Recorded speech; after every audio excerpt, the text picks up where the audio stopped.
really excited to have so many people in the chambers today and participating in our city council meeting for May 1st, the week of Blossom, the best and most exciting week of the year in Canyon City. And with that, we're going to go ahead and start with a roll call, please. Councilmember Dennehy. Here. Councilmember Schmischer.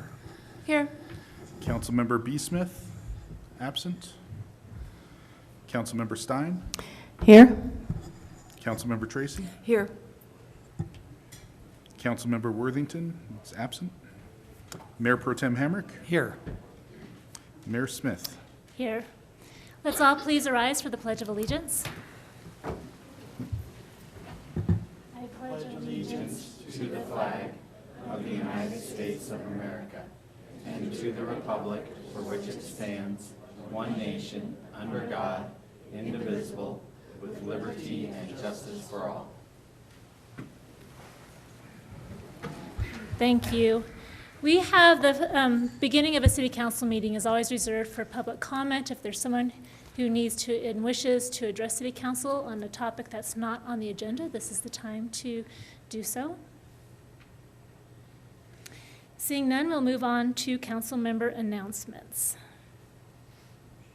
Mayor Pro Tem Hamrick. Thank you. Just a couple. The number one, we do have another meeting here Wednesday in these chambers, and I don't have that agenda in front of me, but it will be at 6, and we look forward to people attending. And perhaps you want to help me out here. Yeah, we'll be talking about backyard ducks and removing some duplicate provisions within the building code. Thank you. And I do have another kind of series of announcements. One of the boards and commissions that I participate on representing the city is both the E911 board, which is a agency that collects fees off of our cell phones to provide emergency communication services to this county. That is done through the combined Regional Communications Authority, CRCA, and that now represents, it used to represent the agencies, emergency, medical, fire, and police here in the county, but we also have Custer County as a part of that group now. But the purpose of the E911 board is to ensure that when someone picks up the phone and dials 911, that somebody answers and that somebody is dispatched to help with whatever needs that particular a citizen has. But since the E911 board collects the surcharge as per state regulations, one of the things the board has done is it's dedicated $100,000 every year for capital improvement for the 911 Center, CRCA.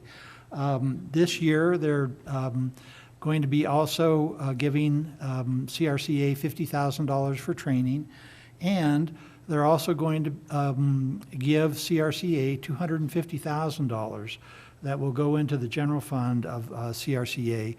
But it's with the somewhat a tacit understanding that those funds will be used to help pay our dispatchers so that we are competitive in that area, so that we maintain good people in the center and can retain them over the years.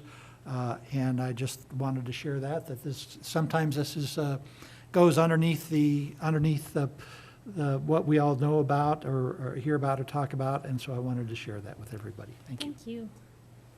Councilmember Schmischer. Thank you, Madam Mayor. I just wanted to remind that the City of Canyon City Blood Drive will be on Wednesday, May 3rd from 10 to 2 here at City Hall. There are still some open spots if folks want to register. It is an event that is open to the public, so we highly encourage everyone to do their civic duty and donate blood. Again, Wednesday, 10 to 2. Make sure to register in advance. Thanks. That's fantastic. Thank you. I also wanted to give a special shout out to the Wolf Park and Dawson Ranch HOAs. Together, they organized a community cleanup along Forge and Oak Creek Grade over the weekend, and there were a lot of residents that were out there picking up a lot of trash and litter off the sides of our roads. I really appreciate the time and the commitment that they made to helping to keep Canyon looking at its very best. We're now going to move on to the introduction of the Music and Blossom Festival Court. Cassandra Grow, you are the one, and Tanya, that are making this incredible event that takes, I don't know, you can tell me how many, thousands of hours of volunteer work? Thousands of hours, make yes. And a fabulous weekend event for all of us. We to have an enjoy. incredible team of volunteers. So not many people actually know that the Canyon City Music and Blossom Festival is entirely made up of volunteers.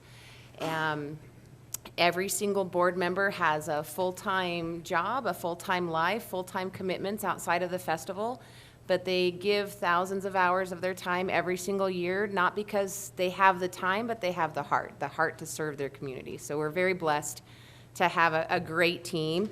And tonight, we wanted to come and express our sincere gratitude to City Council, all of the city department heads, everybody who helps us make this incredible festival happen every single year. We could not do it without all of your support. So we thank you from the bottom of our hearts every year. You guys come through for us, and we just can't thank you enough. With that, I'm going to introduce our Blossom Festival Queen and her royal court, and these lovely ladies will talk to you all about the festival, and when we're done, a picture. So hi, my name is Carly Cipher. I'm the 2023 Canyon City Music and Blossom Festival Queen. I am currently a junior at Canyon City High School, and I competed in the pageant for 2 years. My freshman year, I got Miss Modeling, and then the second year I did it, I'm now Queen. So each year, the Canyon City Music and Blossom Festival Committee selects an individual from our area who has made significant contributions to our community.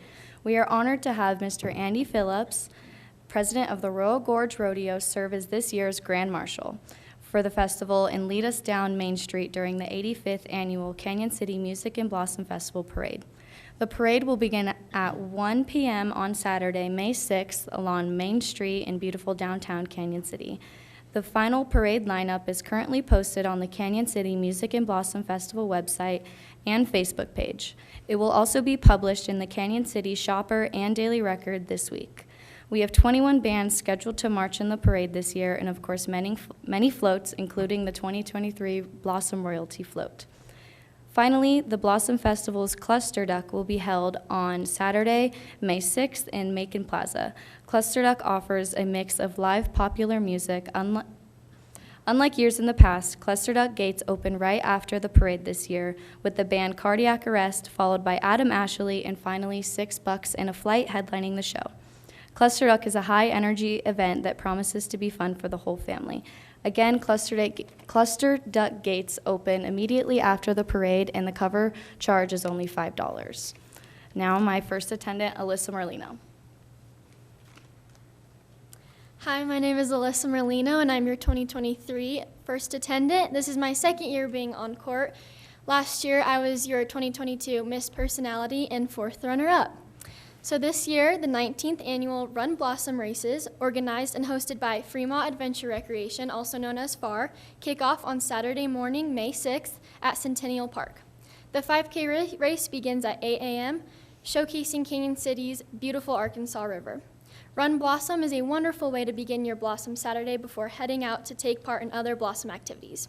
People can register online now by visiting runblossom.com or .org. Also, on Saturday morning, Blossoms in the Park opens at 9 a.m. Blossoms in the Park is our awesome craft fair and kids zone at Veterans Park filled with fun, live entertainment, and great food. There are approximately 135 vendors from across Colorado and many neighboring states who will be selling creative gifts, custom jewelry, gourmet foods, and more. The kids zone areas are lots of fun with the Mermaid's Lagoon, big ball and entertainment, and vendors with merchandise geared more for children. A full lineup of free entertainment is provided all day Saturday and Sunday on the Veterans Park stage. Blossoms in the Park entertainment will begin on Saturday from 9 a.m. until 7 p.m. and Sunday from 10 a.m. until 4 p.m. A full schedule of the entertainment can be found at ccblossomfestival.com. And now for the second attendant, Haley Bethel. Hello, I'm Haley Bethel. I'm your guys' 2023 second attendant. I've been doing the Blossom Pageant all 4 years of my high school. I'm a senior this year. And last year, I got the honor of being the third runner-up, and this year I moved up and I'm the second attendant now. So, at its heart, the Blossom Festival is a school band competition. The Blossom Festival provides nationally organized elementary, junior high, and high school bands the opportunity to compete at their highest level. In 2017, Blossom began incorporating a choir competition as well. While all of the competitions are funded through the Blossom Committee, it is Canyon City and Florence High School students who put it in the works of running the competitions. Dozens of students volunteered to coordinate the multi-day competition. The concert band competitions are Wednesday through Saturday at Canyon City High School. The jazz band competitions are Thursday through Saturday at Florence High School. And the choir competitions will be held at the Steeple Event Center in Canyon City on Friday. This year, the Colorado Mesa University's Rowdy Brass Band will perform on Friday night at Canyon City High School and also make an appearance in this year's parade. A full schedule of each competition can be found on our website at ccblossomfestival.com. Admission to all of the competitions are free and open to everyone. And here is your guys' 2023 Miss Personality, Tierney Thorson. Good evening. My name is Tierney Thorson, and I'm the 2023 Miss Personality. I'm a senior this year at Canyon City High School, and last year I was awarded the Spirit of Blossom. This year, the Canyon City Music and Blossom Festival is celebrating its 85th anniversary. This festival has consistently been the longest running and best events in our city's history. Rain or shine, the festival always is held during the first full weekend of May. This year's Blossom festivities kick off on Wednesday, May 3rd, when the Wrights Amusement Giant Carnival opens on Elm Avenue between South 9th Street and Oak Creek Gray Road. Wristbands are $35 each for unlimited rides. On Wednesday, May 3rd, that is canned food night for the carnival, and if you bring 2 cans, you receive $10 off your wristband. All cans will be donated to our local Loaves and Fishes. Thursday, the carnival is open from 5 p.m. to 10 p.m., and that one is family night. The wristbands are $25 each for that night as well. Because there is no school on Friday to honor Blossom's Days, the carnival opens at noon and closes at midnight. And on Saturday, the carnival opens at 10 a.m. and closes at midnight, and then from Sunday from 11 a.m. to 10 p.m. Thank you so much. We all appreciate you guys for letting us come. Thank you. Aren't they fabulous? All right, so thank you again for letting us come, and if we can get a picture with our court and city council, that would be awesome. Absolutely. And I would like to just say, everybody, let's give these girls a congratulations. Absolutely. That is fantastic. Thank you for being such excellent representatives of Canyon City, not just for the Blossom, but throughout the upcoming year. We really appreciate the best foot that you put forward in being the youth and the rising generation.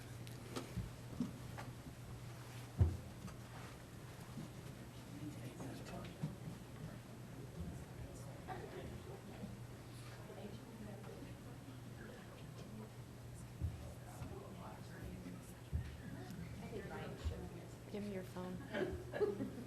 He's like, try to do that and take your picture. Guys, congratulations. Most of all, have a blast.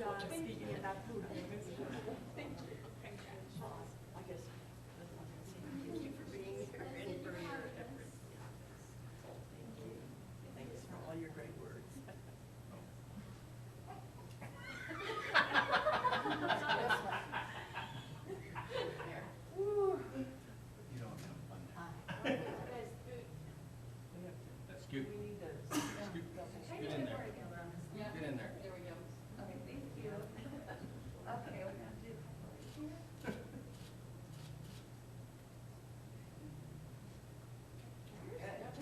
Guys, congratulations again. That's awesome. main thing is have fun. Have fun.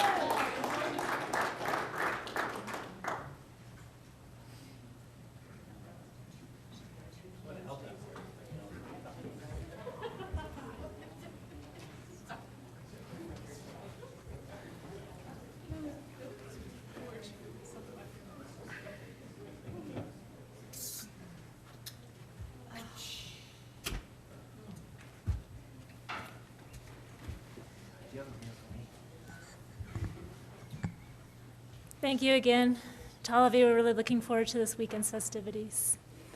We'd now like to invite Chief Schick to come up with some very, very exciting and important officer recognitions.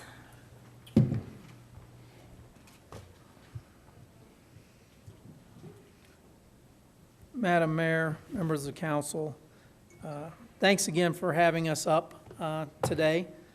And I want to take a moment to recognize a couple of our staff for some outstanding work in our community. First, if I could have Sergeant Mall. And I believe the other one that's with us is Officer Bradshaw. We're missing Austin Phillips, who is out of state tonight, and we're also missing Mr. Owenby, who's in Denver for training. So let me preface this with, these folks here. Come on up here, share the spotlight. These folks here, they commit themselves year in and year out to trying not to use force. Our de-escalation pursuits over the last 2 years have been quite significant with our WIN program. What's important now, helping officers to take that tactical breath, assess situations, and decide what is important now in terms of priority of life. We also have become part of the national movement, which is ABLE, active bystandership in law enforcement. And both of these programs are dedicated to de-escalating crisis situations.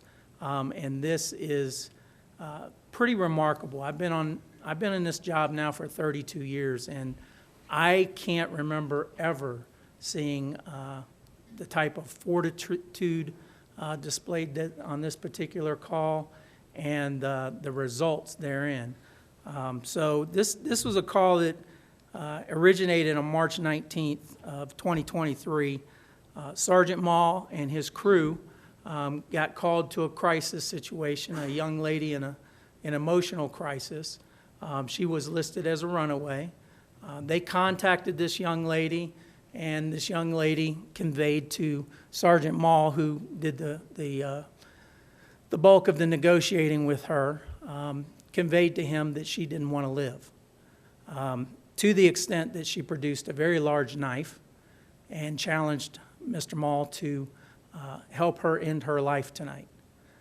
Sergeant Mall took it upon himself to advise or steer this young lady away from this crisis and dedicated about 30 minutes of conversation with her, repeatedly telling her that he wasn't going to end her life tonight. Despite the fact that she challenged him multiple times, indicating that she was going to rush him with the knife. He didn't even bother to unholster his gun, which is remarkable. When you consider our level of tactical training and the 21-foot rule, Tudor rule, what we call it, dictates that action is faster than reaction, and within that space, you should arm yourself and prepare for an attack. He was well within 21 feet of this young lady. They formed a tactical L on her to contain her, committed to communicating with her for, like I said, 30 minutes or so. And it wasn't until she produced what they suspected was an illegal narcotic and began to ingest it that they realized that the emergency had taken another level and they needed to get to her and get to her soon. They activated their tasers, but because of the weather, she was wearing heavy clothing and she was not affected by the taser. And shortly thereafter, one of the officers deployed what we call a less lethal shotgun beanbag round. And that round hit her in the hand that she was holding the knife, caused her to drop the knife, and the officers immediately swooped in, took her into custody, got her to St. Thomas More, got her medically evaluated, emotionally evaluated, and were able to call the night safe.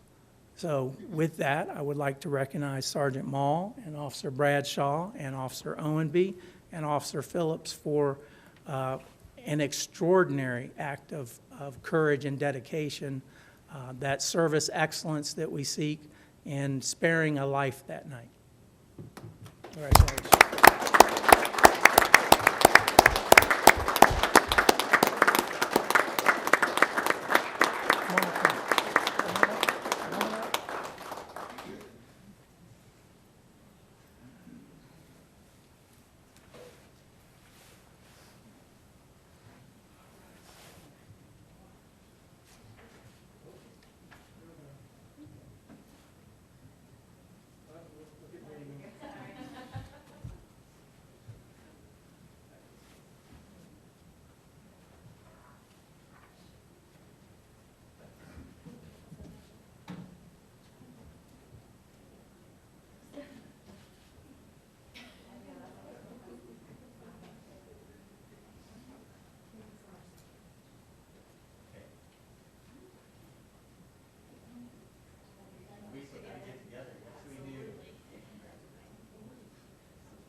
So the next series of officers that I want to recognize tonight, Detective Beck and Detective Rockmore, if you could come on up.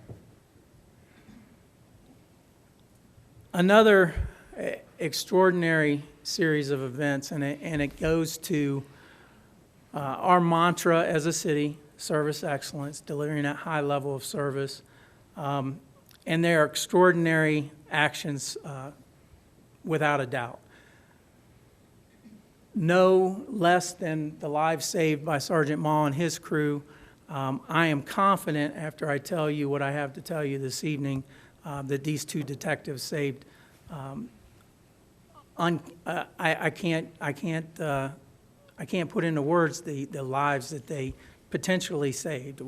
There's no way for us to measure this now that we have this stuff off the street.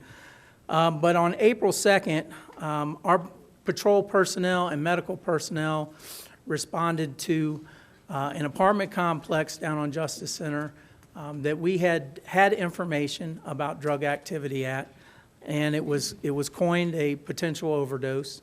Our patrol officers got there and determined right away that it was narcotics related.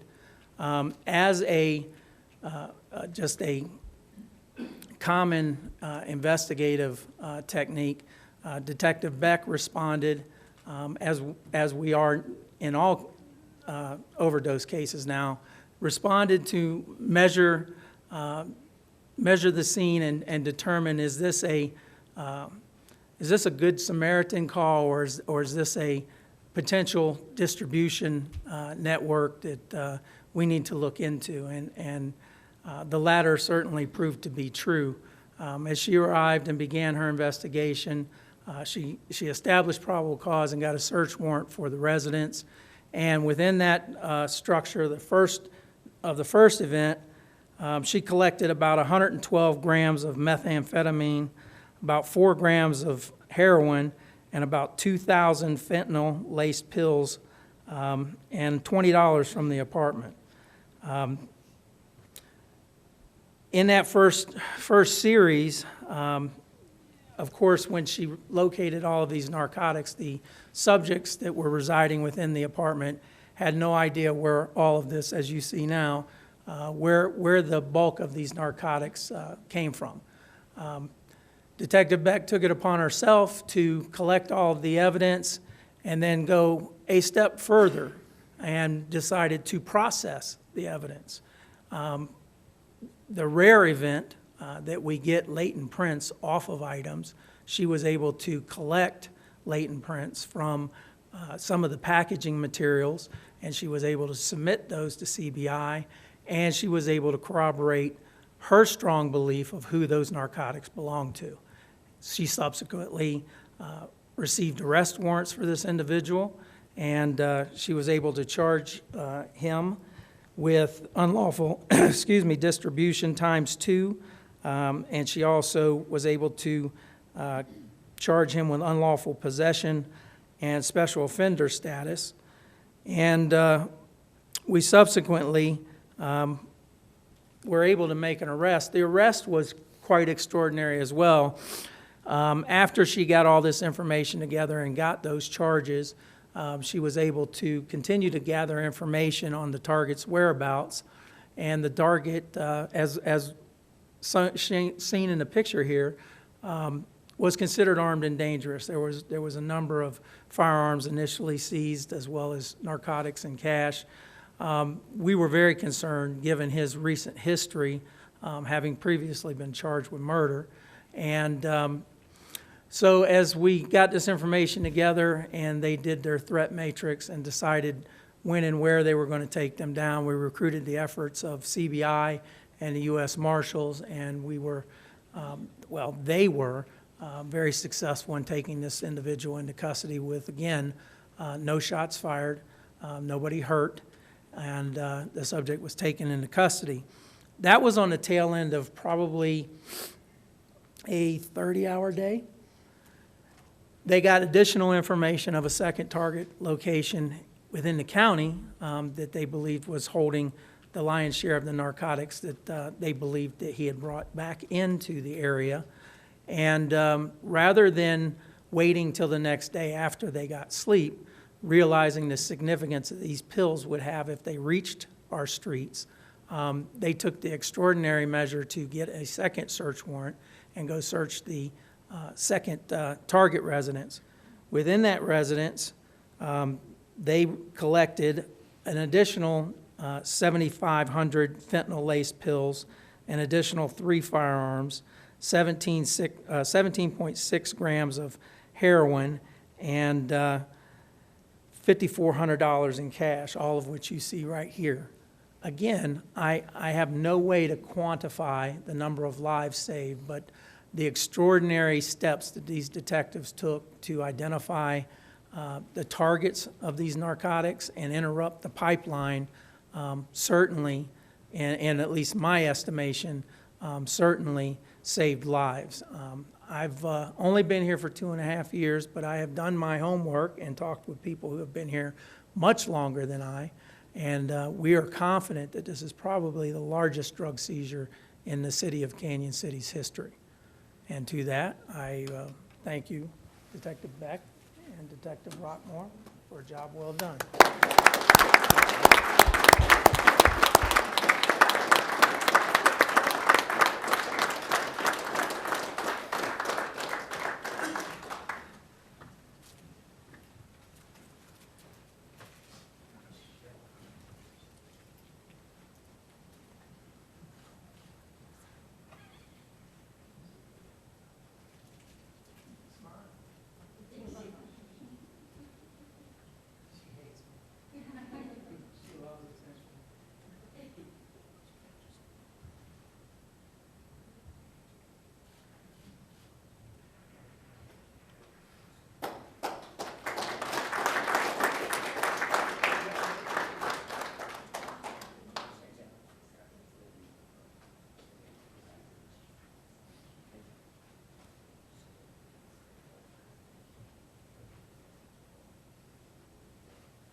Thank you again, Madam Mayor and members of council. Chief, thank you so much for bringing our local heroes here so they could get a standing ovation, a handshake, and recognition for their hard work and dedication to keeping Canyon City safe. This incredible drug bust is something that I think we're all really celebrating. We really want the message be sent loud and clear that drugs are not going to be distributed in Canyon City to the best of our ability. We really appreciate all that each and every one of you that are here from the CCPD for all that you do to keep us safe and protected and for saving lives. Very proud of you.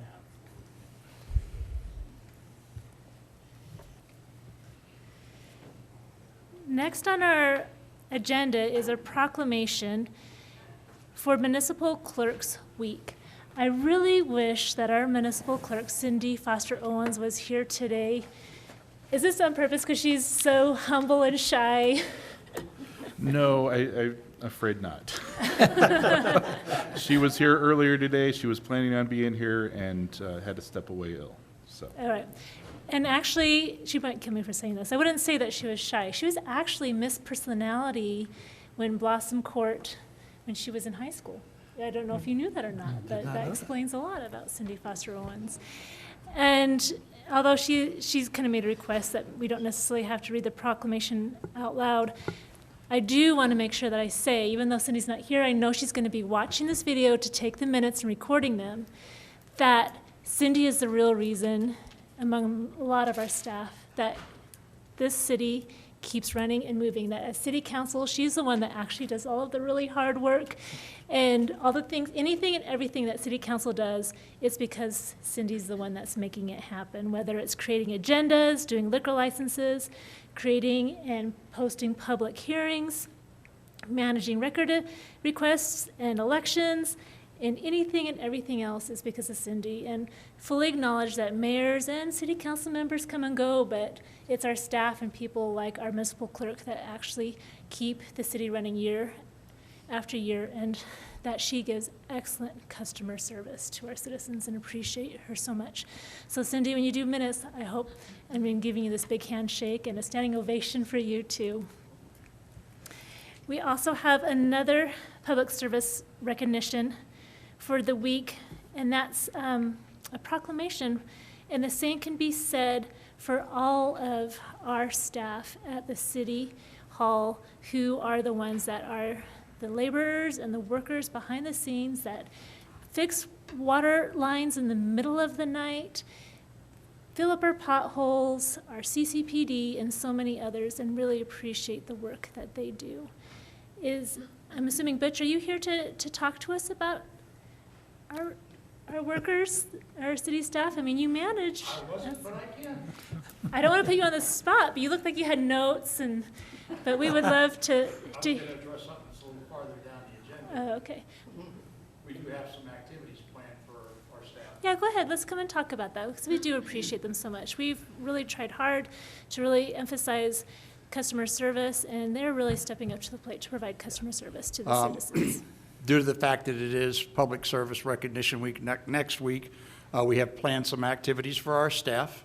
We'll recognize them on a daily basis, and on Wednesday, we're actually undertaking a project to benefit one of our nonprofit organizations in the area. It's the Parents and Supporters of the Military. We'll be collecting items and donating those to that organization, but for the other days of the week, we'll be recognizing our staff with daily activities.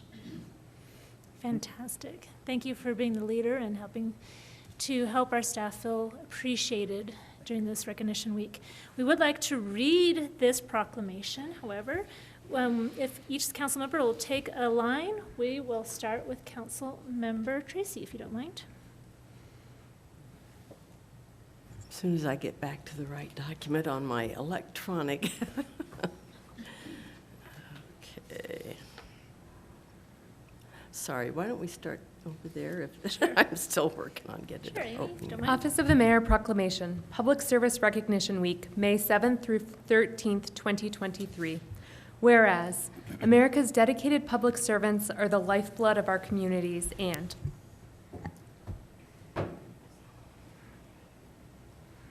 Whereas, Every day, millions of public workers at all levels do extraordinary things to make our lives better and our country stronger, and Whereas public servants make crucial contributions in our community.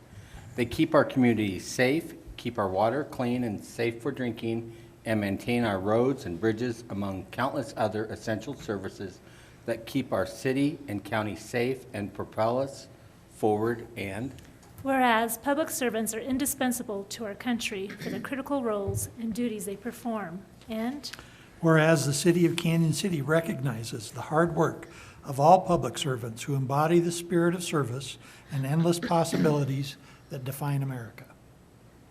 now therefore, Mayor Ashley Smith of the City of Canyon City, Colorado, does hereby proclaim May 7 through 13, 2023, as Public Service Recognition Week in the City of Canyon City, Colorado. so a big round of applause for Ryan, did you want to add anything?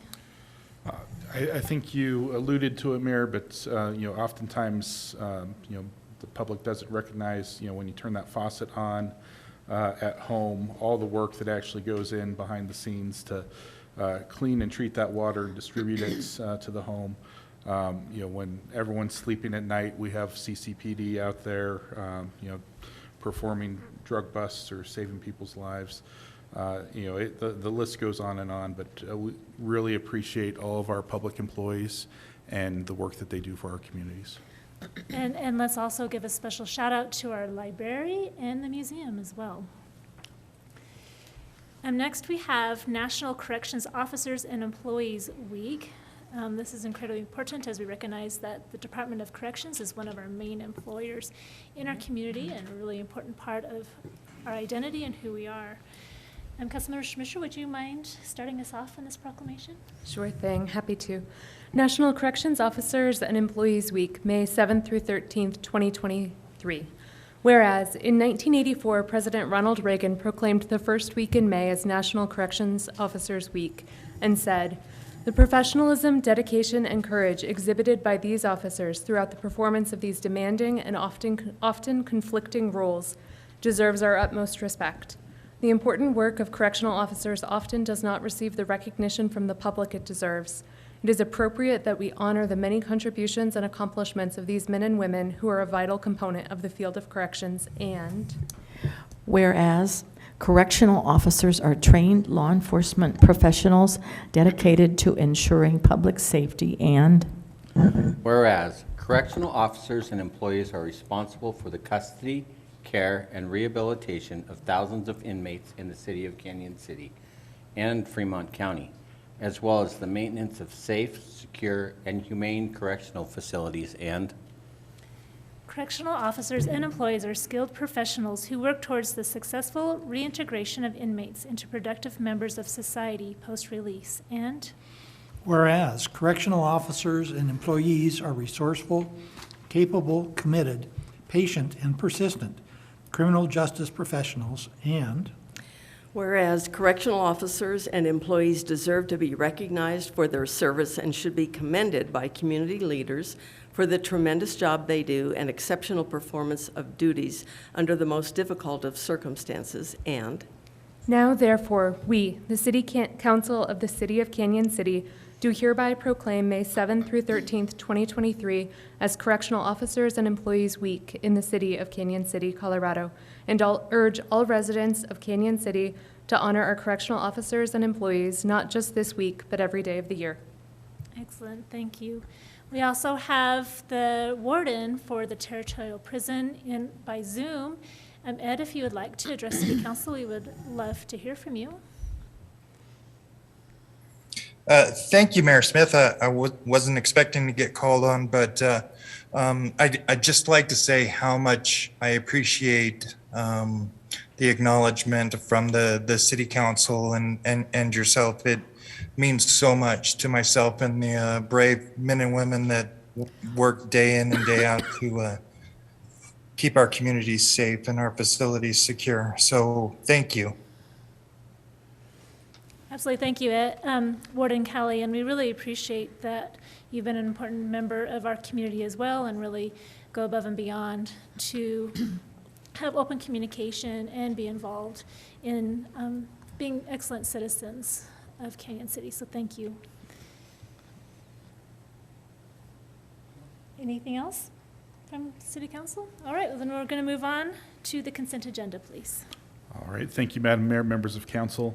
Item 7A is to approve the minutes for the regular City Council meeting on April 17th, the Vision Committee meeting on April 19th, the special meetings April 10th, which was the Energy and City-County meetings, April 12th, the Community Relations and DCI meetings, April 17th, a Social Engagement, and April 24th, Energy Committee.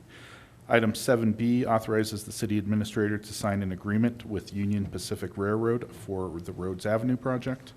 7C awards bid 3423 cost allocation plan to Maximus Inc. in an amount not to exceed $18,500.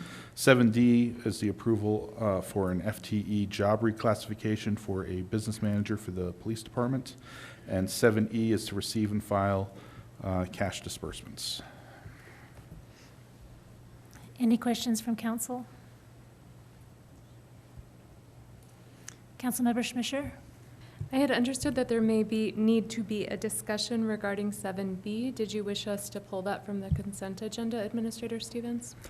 I don't know that it needs to be pulled from the consent agenda, but I don't know if Attorney Hoffman might want to make a couple comments regarding the unusual circumstance there. I don't know that I'm happy to do so, but the issue is this. You have an agreement with Union Pacific Railroad that has two provisions that frankly are, in my mind, contrary to Colorado law. One is the indemnity, and that is the biggest issue. Under Article 11 of the Colorado Constitution, municipalities in Colorado are constitutionally prohibited from essentially pledging their credit to another entity. An indemnity is just that. Similarly, you can't enter into financial obligations beyond the current fiscal year. And so to the extent there's an attorney fees provision that would be something the council could not appropriate for, that too is problematic. But having said that, we are dealing with an entity that frankly has more bargaining power than we do, that in terms of timing could significantly delay our project. So from our perspective, we can't approve an agreement like that as to legal form because it has the indemnity and the Colorado Constitution says what it says. But I will say that in the indemnity, there is language that says words to the effect of to the extent permitted by law. And so we would, in the unlikely event there was ever a dispute related to this crossing agreement, and this is frankly a fairly standard crossing agreement for a railroad, but in the event there was a dispute, we would fight long and hard that the indemnity to the extent permitted by law means it is not permitted under the Colorado Constitution. So we recognize that there are times when council has to make a business decision that may override the fact that the indemnity we can't sign off on. And so I'm happy to answer any questions, but that is the issue, and it does not certainly hurt our feelings if council decides there is a business decision to be made to do this agreement with an entity that frankly doesn't care what the Colorado Constitution says related to the indemnity. Just to add a little bit of context to this, we often run into indemnity issues in contracts. We usually work them out, but in those cases, we're dealing with much smaller organizations, less bureaucratic organizations than Union Pacific. And the timing on those can take anywhere from a month to 2 to 3 months to work through some of those issues. With Union Pacific, it'll be a month before they even look at it, and we've already waited 15 months to get the permits in hand. So what staff is asking and requesting from council is to go ahead and move forward with these crossing agreements as written, so that we can move forward and start scheduling the rest of the project. Councilmember Stein. If we were ever in a position where there was a legal issue and we had to go to court, would not we be protected under Colorado law? That is the hope, and we should be. But if they brought a case hypothetically in federal court, could I guarantee you that a federal district court would care what Colorado law said? No, I can't make that guarantee. But we also evaluate the type of contract. And this is, again, a fairly standard form crossing agreement. If this was something that had additional sort of risk to it, we would absolutely identify it. This is not that type of agreement. Since it's only water that's going under the track, I think that our exposure is pretty minimal, don't you?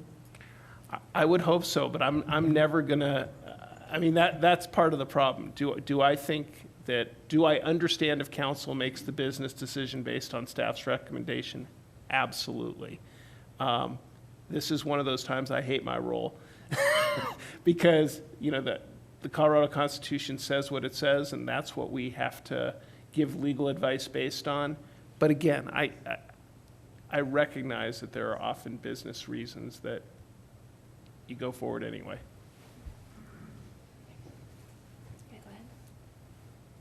Thank you. I was just hoping, Administrator Stevens, that you could also add, just for the proverbial record, a little bit more context about just how long we've been waiting for Rhodes Avenue, and just if we did not move forward with this, what that could potentially mean for that project in terms of the length of time. Yeah, so we've been waiting on this permit for approximately 15 months. You know, the dealings with Union Pacific and their agents have been very slow. You know, oftentimes weeks or months before receiving returns to our questions and emails. So, you know, if council decides to wait on this, you know, we don't have a timeline. You know, there is, it all goes into uncertainty at this point. If we have signed crossing agreements, we have certainty, and we can start scheduling the contractors for when the ditch turns off. I would probably take that timeline back even further, because it's been several years ago that the residents on that street and the ditch company were threatening a lawsuit to the city of Canyon City because of stormwater flooding in this area. And there was a committee, there was a lengthy process to get the bonds to be able to afford this expensive project that has been creating flooding in this area for decades on end. And we knew taking this project on that it was going to be complicated, it was going to be difficult, but we committed to doing it and to help alleviate one of the worst problems in Canyon City.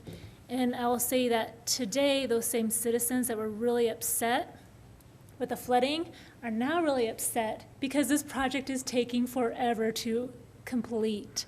They are now with a half-finished road while the ditch water is running this summer, and I think they would probably become absolutely unglued if it was delayed even further because of going back to the railroad company to be able to take care of this indemnification. With that, do you have anything else you want to add, Councilmember Schmidt? I had a question on a separate consent agenda. Are we item. ready to move on? Well, would just like to say that this is not really an instance of first impression. You know, how many crossings are there throughout this state in communities and cities? And so far, no one has been able to crack the Union Pacific shell on this to get some patently unconstitutional language out. And although Certainly, we're aware of David and Goliath. I'm not sure that we want to play the David in this case. Thank you, Madam Mayor. I was hoping that we could hear briefly from our police chief about item 7D, which is a pretty significant reclassification within the Canyon City Police Department. Madam Mayor, members of council, so Councilwoman Schmischer, I'm assuming that you're referring to her dual capacity role with this suggestion of this new FTE.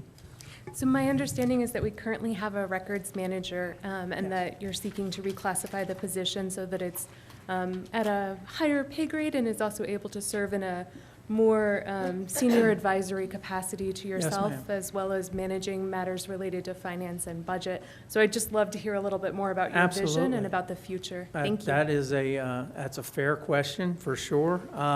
So, speaking to that issue, the police department is the largest employer within the city, and we have the largest budget. We have enormous capacity, and we have enormous needs. I am very fortunate, Ms. Alvarez is here, very fortunate to have her on our professional staff team. She has proven since day one to be very capable of not only managing the records department, but doing extra duties as assigned by the chief. And she has been instrumental so far before putting this position together and bringing it before council in orchestrating or redesigning the police department's budget to match its organizational structure. And all of this while the records department has ran very efficiently.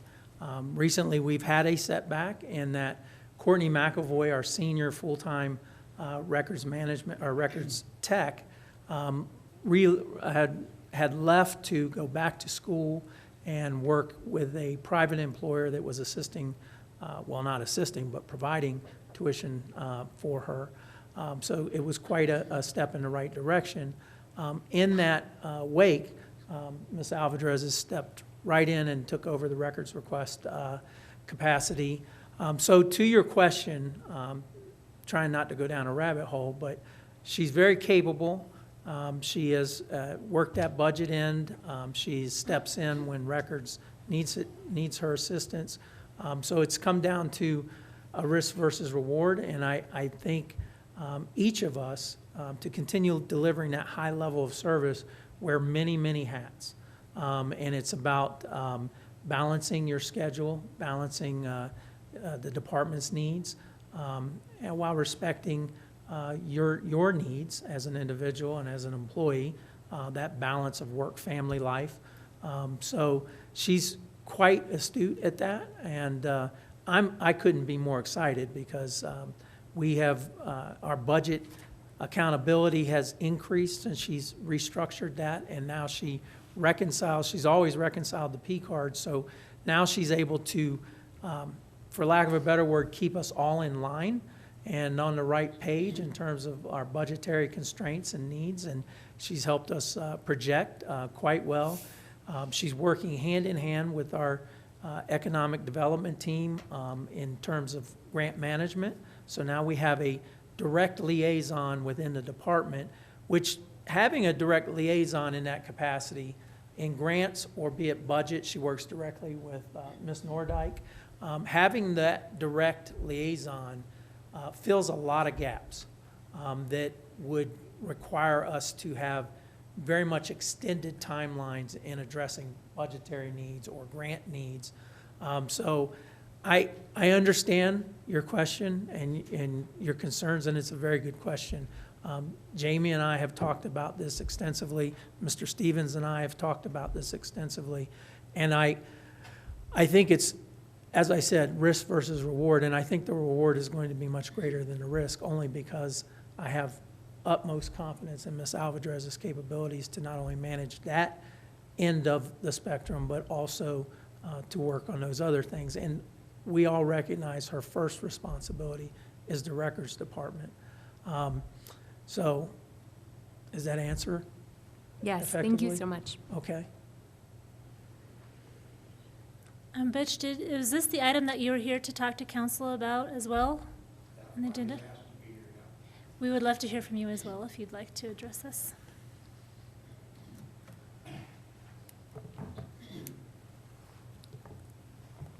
So my role as the HR director is to make sure that when we design jobs and write the job descriptions, that they describe the needs of the city. And I understand the chief thinks Jamie does a great job, and she does, because I work with her on almost a daily basis.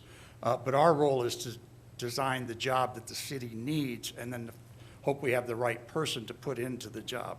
And so that's what I worked with the chief on, was to determine what elements does the job need to consist of to complement the rest of the staff.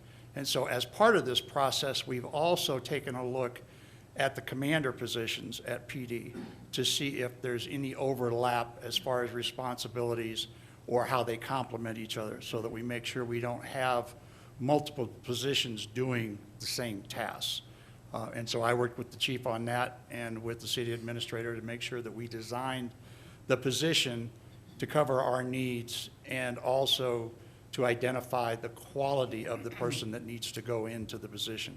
And I do want to be clear, with the rewrite of this job, and because of Colorado statutes, we still have to post a position and fill it accordingly.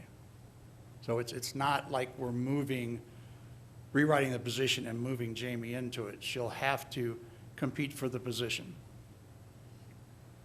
Gotcha. I'm happy to answer any other questions. Any other questions? Okay. Well, Jamie, in recognizing that you still have to apply for the new position if this passes, how nice and lovely to still have such high praise from the chief publicly for the excellent work you do. I want to recognize that there were some officers here who are really in the limelight for drug busts and saving lives, but you're a behind-the-scenes worker at CCPD, and there's just as much value given to our community with the work that you are currently doing. So thank you for all that you do for Canyon City. Also, he's saving your life. Well, then we're really extra grateful for all that you do. Tammy, I see that you're here as well. So many department heads are here. We really appreciate you all.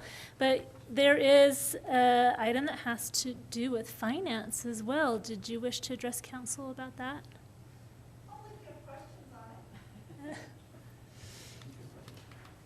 Okay, seeing none, are there any other questions in general?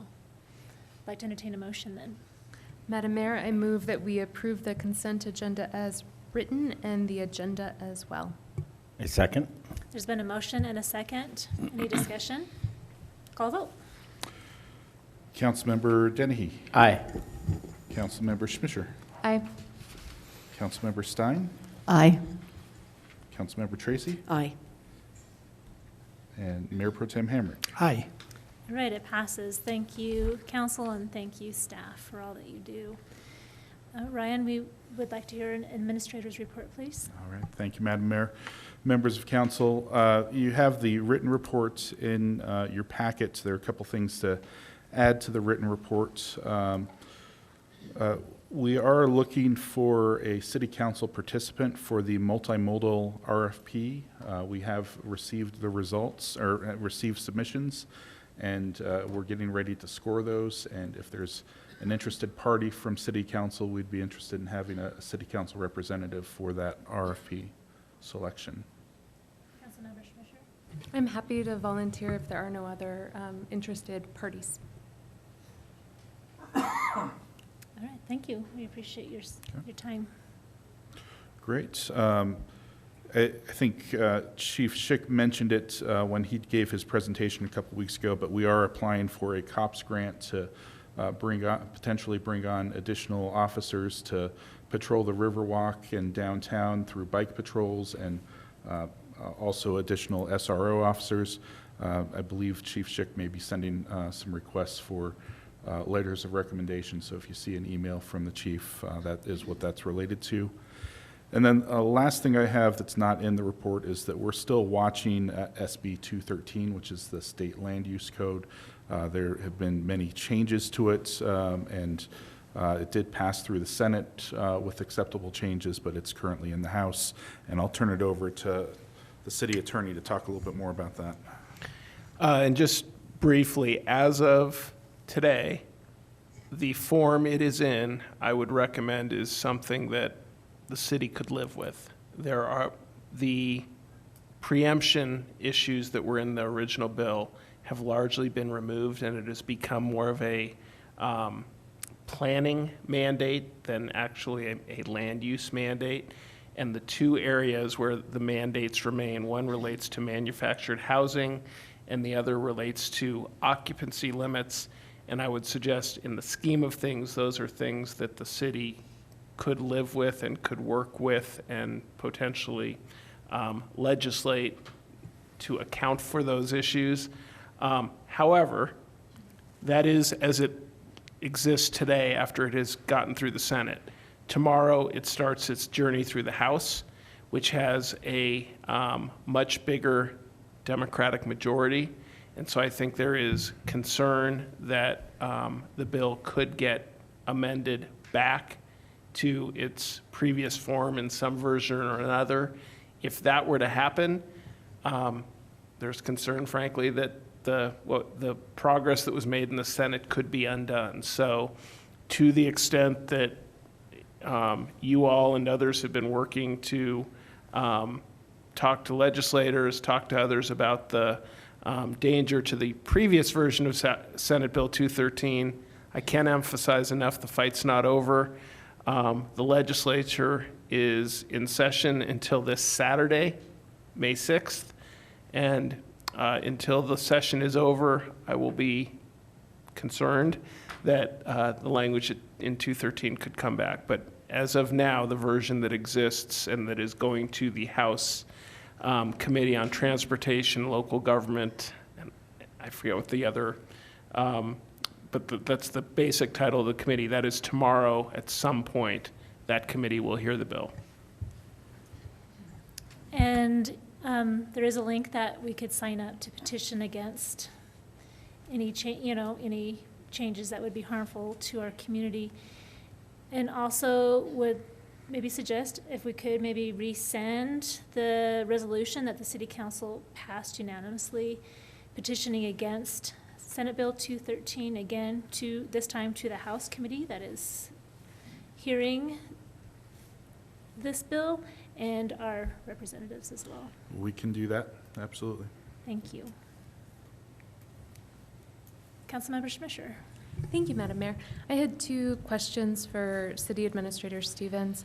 I noticed in the report that there was an issue mentioned about Temple Canyon and a group of homeless individuals who have been living there for 6 weeks and blocking the road, and just wondering if you can give us a status update on where that currently stands. Thank you. Yeah, I believe that issue has been resolved. So Parks and the PD's park ranger coordinated to resolve that issue. So the issue in Temple Canyon should be resolved.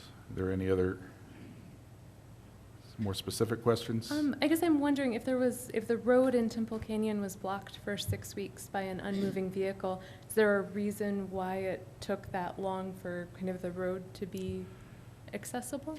Yeah, and I don't know if it was blocked for that entire 6 weeks. When it came to our attention at City Hall and PD, we addressed it immediately. So. Okay. My second question was if we could please get an update on 311 North 4th, Yep. the city-owned building that had been partially burned down. If CDPHE has cleared its removal and kind of where that currently stands. Yep. Thank you. Thank you. 311 North 4th is scheduled for demolition. The construction crew should be here on site starting Wednesday. Should only take about a week to 2 weeks. If that, we received the CDPHE approval last week. We had to request a special variance, which we did. and they expedited the variance, so it is on its way down. There's a lot of history here for those who might be watching online. The city ended up acquiring this property over time. It was originally burnt out. It was a vacant house. The owner was in the Department of Corrections, so we had to work through the Department of Corrections to have that signed over to the city. There was also a USDA loan on it. We had to work through the USDA in order to get that loan released. And then we've been working through both the EPA and CDPHE to get the environmental clearances for it. So unfortunately, it's taken a very long time. We're working through some very large state and federal agencies, and we would have had it down as soon as we took ownership if we could. Thank you so much for that update and for all of the hard work that has gone on behind the scenes. I know that property causes a great deal of consternation with the activities that are going on in its neighbors and its neighborhoods. So just thank you for all of the hard work that has gone on by city staff behind the scenes to get that taken care of, and looking forward to later this week when it starts to come down. Yes, I want to see videos. Sure. I think we can do that. I'd like to move back to the topic of homelessness at Temple Canyon. Definitely want to recognize that it's usually during the summer months where the homeless population tends to grow, the transient population tends to increase in Canyon City and Fremont County, and that we really need to be on our toes and prepared for some of the consequences that come from that. I do want to recognize that with our bike patrols that we do have on the river, and with the everyday work of our Parks Department who deal with homelessness every single day, that the instant we find an encampment, they're instantly noticed and cited to leave. And those bike patrols have been a really big deal in helping to reduce homelessness on the riverfront and at our public parks and our park ranger as well. I do want to say that while I'm really glad that we're writing a grant for extended bike patrol ability, that irregardless whether we get it or not, we need to make that happen, not just for those areas, but downtown as well. The sooner, the better, especially with these warmer months coming up. We have continued to have some of our downtown merchants that are very plagued by some of the homeless actions of some of our bad actors. Of course, there's some who need a hand up, and they're getting the hand up that they need and want to have a better life for themselves, but there's also some bad characters that are causing some trouble, and we really need to get a handle on that before it gets worse. So we definitely want to have maybe some more conversations with that and how we can make that happen to the best of our ability. Yeah, and just because we're writing a grant, that doesn't mean the activities that we're doing right now are going to stop. We're seeing success from having the bike patrols, but we also need to recognize that the officers are picking up extra shifts. This is above and beyond what their normal shift work is. They're picking up those extra shifts to help cover and patrol the Riverwalk, and we do see a need for the potential for additional staffing, and this grant is a good opportunity for that. But absolutely take your words to heart, and we will make sure that we're continuing to be out there. Thank you so much. Any other questions for Ryan? Seeing none, let's move on to item 9A, and that's an ordinance referral to the Committee for Extraterritorial Water Service. Going to invite Travis Payne, our water superintendent, to come up. The background of this ordinance is that the current city code asks for a share of hydraulic ditch water in order to get a water tap out under certain circumstances outside of the city limits, but within the city's water district.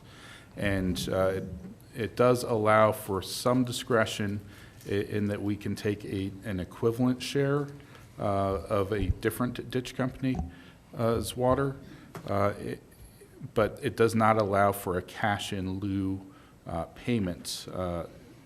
And in order to do that, our legal advice has been given that we have to give ourselves the ability to do that. So, Travis, anything that you want to say specifically regarding? No, that covers it pretty well. I mean, we just want to remove this roadblock that exists right now and make sure that anybody who wants to develop in the county but still want to be connected to city water has the ability to do so.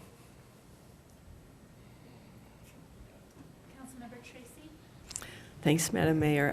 I know that this is discussion for referral to committee, so I don't want to prolong that, but just to be clear, if I'm understanding correctly, the city has kind of a water boundary that is outside of city limits, that we're not talking about offering water outside of that boundary, as I understand it. Correct. So this would be within the water district itself, which is that boundary. Thanks.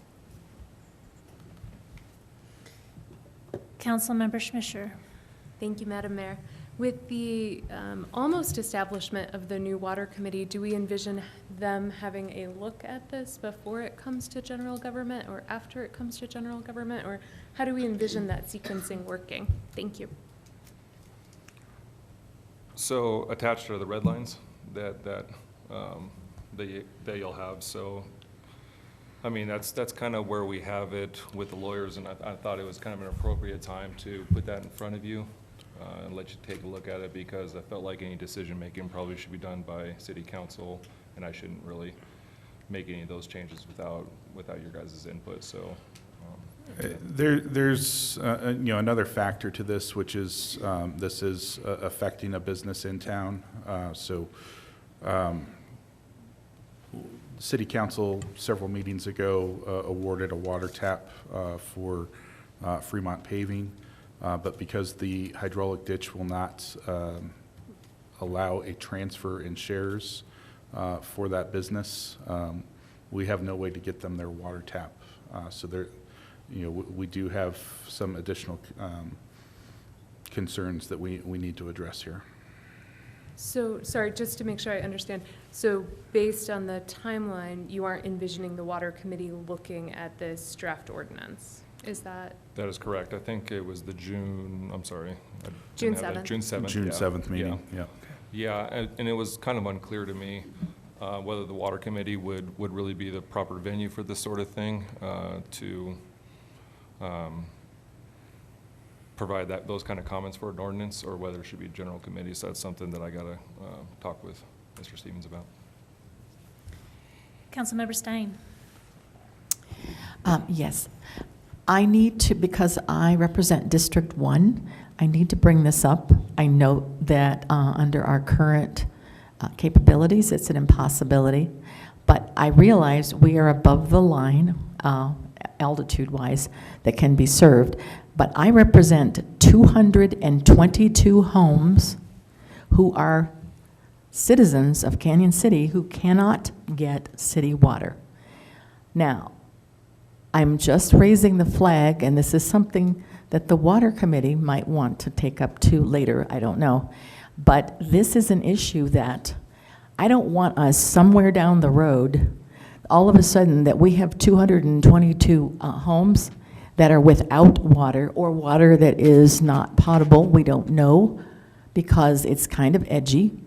As anyone will tell you, ask any plumber in town. And I think we need to have a plan.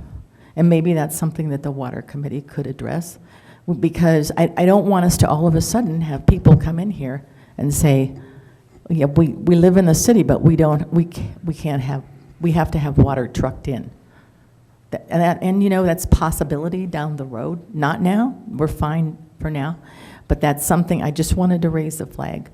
Since I apologize, Travis, but just so everybody knows, there are 222 homes who have water that's, destroying anything that's metal in your house that touches it. And anyone who lives there will tell you the same thing. It's not just me. So anyways, I just wanted to raise the flag. Thank you. Let's make that clear that you're referring to those that are on Park Center water, not Canyon City's water. Exactly, they're on Park Center water. And you, in your picture, Canyon City, that plan that you have, the planners or the company that prepared that actually put that in there. You cannot develop to the north because of Park Center water. It's in there, in that report. So it's not just me saying that. Thank you. Thank you. Mayor Pro Tem Hamrick. I have a question and a comment, but the question is, when do we expect the Water Committee to have their first meeting? Travis, I don't know if you've set anything up yet, but We have not. Probably mid to late May would be the first meeting. Mid to late May. So in terms of a schedule, it is possible that they could take a look at this and at least weigh in on because I think that is, the final decision does rest with council, but it would not, it's my understanding, this is one of the issues because this, and now comes my comment here, but this is one of the issues that we're going to struggle with as a council, which is how do we want to see the city grow? Do we want to try to manage it through government action? Do we not want to try to manage it through government action? And this particular ordinance that we have does require water shares. It gets so complicated because what happens when you can't get the shares. But nonetheless, if you were a farmer and you couldn't get the shares, you couldn't grow crops. So if you can't get the shares, this is more appropriately discussed in the committee, but. It is. I want to be clear that it's not that he can't get the shares, it's that the ditch company won't transfer the shares to the city.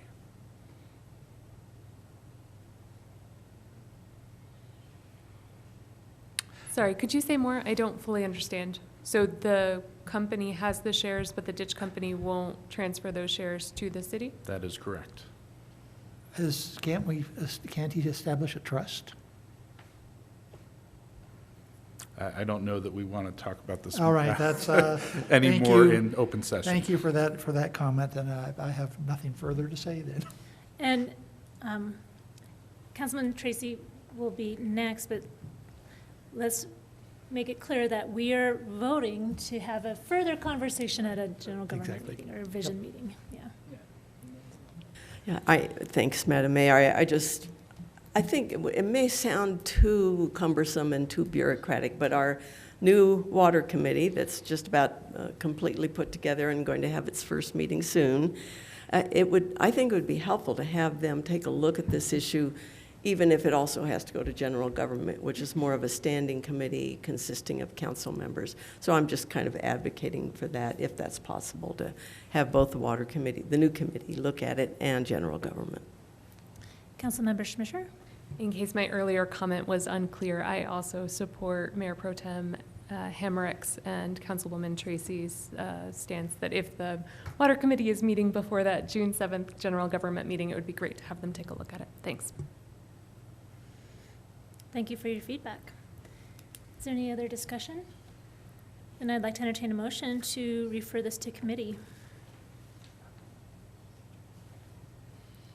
Mayor Pro Tem Hamrick. Madam Mayor, I move that we send the ordinance for extraterritorial water service to the June 7th general government meeting with the added proviso that when the water committee has a first meeting, that this is a document that they receive also.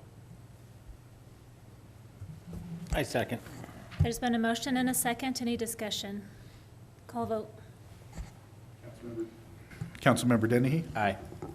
Councilmember Schmischer? Aye. Councilmember Stein? Aye. Councilmember Tracy? Aye. And Mayor Pro Tem Hamrick? Aye. Thank you, council, and thank you, staff.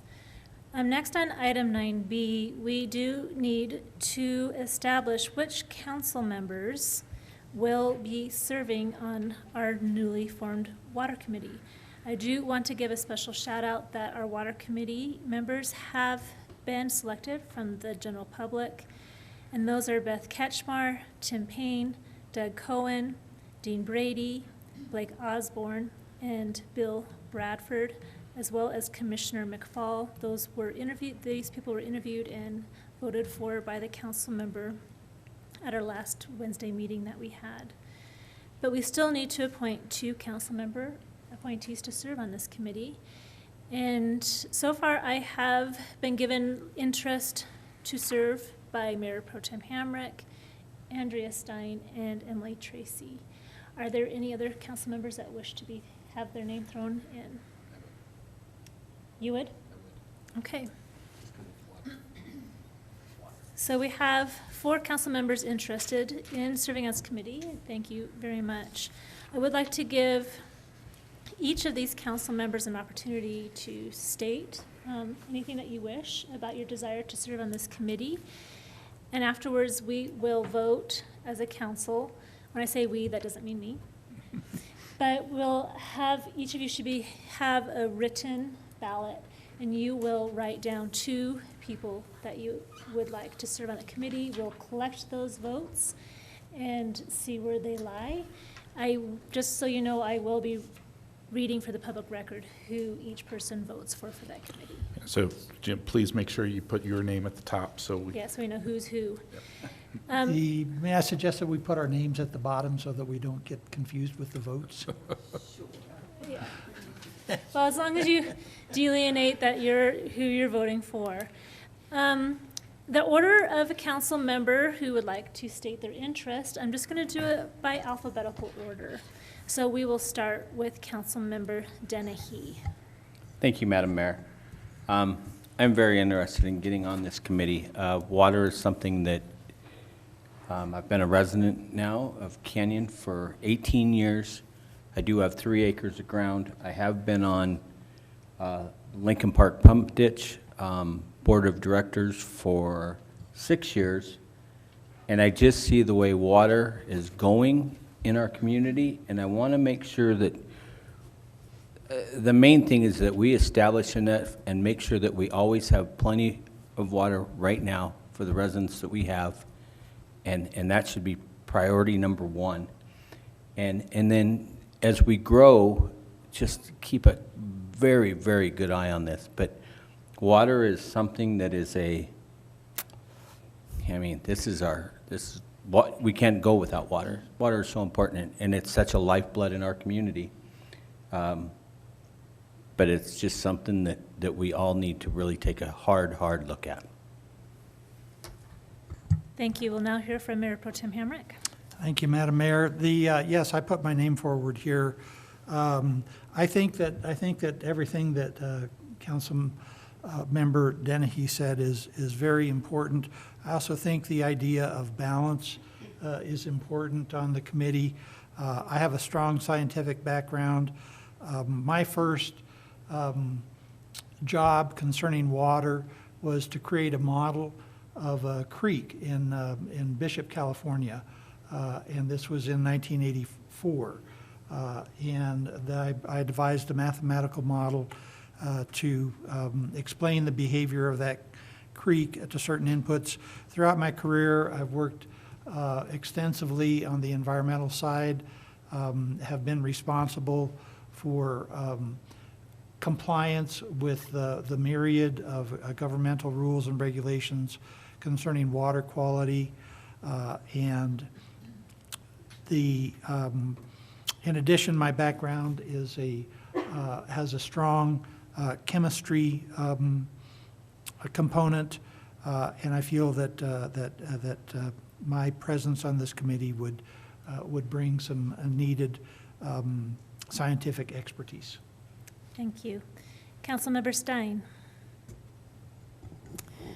Yes, I came to this community in early 2017, and within 3 months, I had a $7,000 bill to totally replace the plumbing, plus 3 walls in my house because of Park Center water. And so my background is reporting, investigative reporting for 30 years in the Midwest. And so I did what I always did before in my career, is I dug in and did the research. I discovered those 222 homes. I went and spoke to every one of those people who would talk to me. I put together a spreadsheet of the damage that had been done, and I started the Canyon City Water Coalition. That was my first experience with water in the West, and I realize that in the West, sometimes we have to settle for what we can get because there's not enough water to go around. It's a very precious commodity.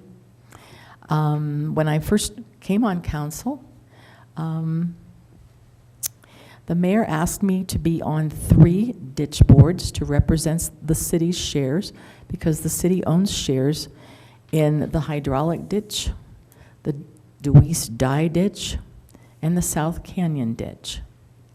And I spend a great deal of time throughout the year working with the hydraulic ditch because they have many, many issues with governmental issues and their users, their shareholders. And so I've been working, trying to be kind of a liaison between the ditches and the city.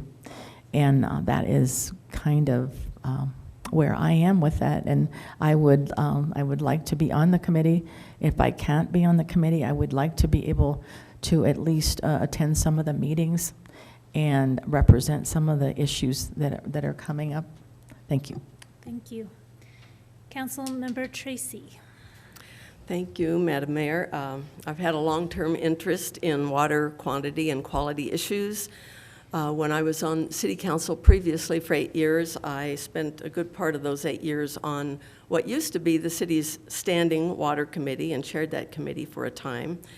I've done a variety of things related to water over the years. I was appointed in the early 90s by Governor Romer to the original Great Outdoors Colorado Committee, which made recommendations to the state legislature regarding parks and open space, but also in regard to recreational water resources.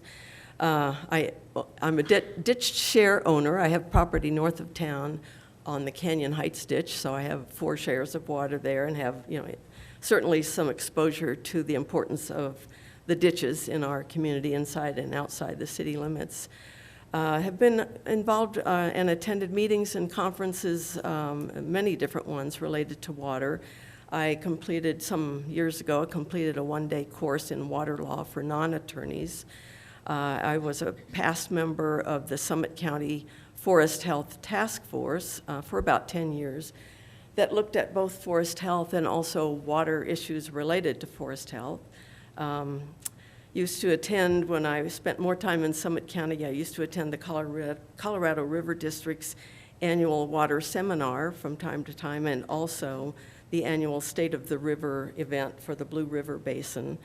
I also, last year, in 2022, I attended a number of the Upper Arkansas Water Conservancy District meetings, and just, again, have a strong interest. I always remember back when I was on council before, our city attorney was very much a water specialist, among other things, at that time, and he used to talk a lot about the wonderful rights, water rights that the city owns, and I always used to have in my mind that, yes, they are wonderful rights, but people divert water out of this river, and if we have too many upstream diversions, our excellent rights could be threatened. And then there's also, of course, the quality issues that are very important, just looking out for the quality of water that comes down the river and that the city uses for its city water system. So I do have a strong interest in serving on the committee. Thank you. Thank you to each of you. Are there any questions for anybody from the council? All right, then I'll go ahead and encourage each of you to write down 2 names. We have Dennehy, Hamrick, Stein, or Tracy. And I will collect those votes.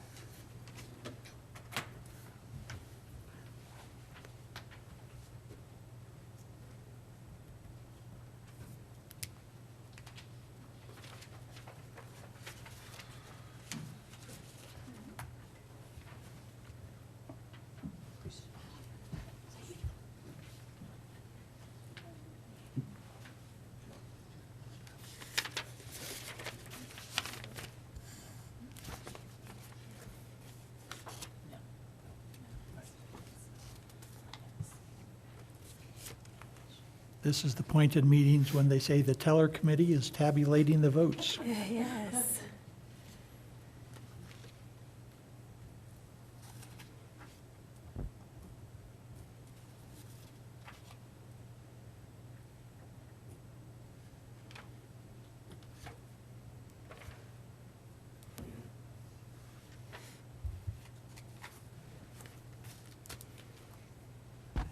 Okay, so I will read out how the votes were tallied.